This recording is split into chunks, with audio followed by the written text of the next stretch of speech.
Wir waren zu optimistisch bei der Massenproduktion.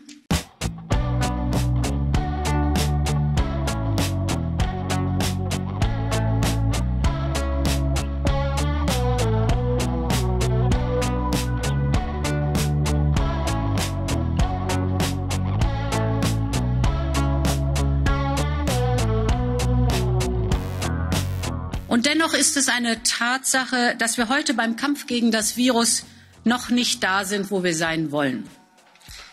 Wir waren spät dran bei der Zulassung. Wir waren zu optimistisch bei der Massenproduktion. Und vielleicht waren wir uns auch zu sicher, dass das Bestellte tatsächlich pünktlich geliefert wird. Wir müssen uns fragen, warum das so ist und welche Lehren wir daraus ziehen.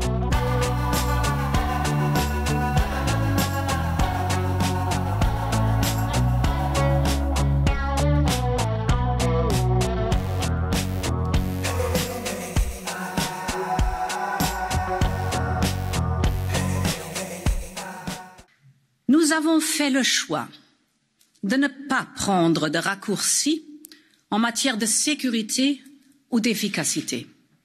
Nous assumons ce choix pleinement. Il n'y a pas de compromis à faire lorsqu'il s'agit d'injecter une substance biologiquement active chez une personne en bonne santé. Et c'est pourquoi nous nous appuyons sur le processus de contrôle de l'EMA, notre agence européenne des médicaments. Oui, cela veut dire l'approbation prend 3 à 4 semaines supplémentaires.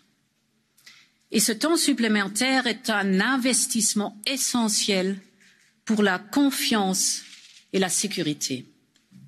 Mais oui, il y a également des leçons à tirer de ce processus. Et nous le faisons déjà. En premier lieu, nous devons améliorer le partage de données des essais cliniques avec l'EMA. Et c'est pourquoi nous lançons dès maintenant un nouveau réseau européen d'essais cliniques. En parallèle, notre commissaire de la Santé, Stella Kyriakides, va travailler sur un cadre réglementaire pour permettre à l'EMA d'examiner les vaccins aussi rapidement que possible. Une autre leçon à tirer concerne la production de masse de vaccins. À juste titre, nous étions tous très concentrés sur le développement du vaccin. Mais globalement, nous avons sous-estimé la difficulté liée à la production de masse. Il faut normalement 5 à 10 ans pour produire un nouveau vaccin. Nous l'avons fait en 10 mois. C'est une grande réussite scientifique.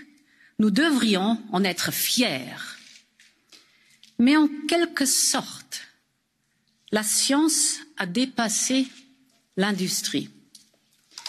La production des nouveaux vaccins est un processus très complexe. Il n'est simplement pas possible de mettre en place un site de production du jour au lendemain. De plus, ces vaccins intègrent jusqu'à 400 composants et la production implique jusqu'à 100 entreprises. C'est pourquoi que nous avons créé une task force pour accroître la production industrielle des vaccins sous l'autorité de Thierry Breton, notre commissaire en charge du marché intérieur. L'objectif est de détecter les problèmes et d'aider à les résoudre.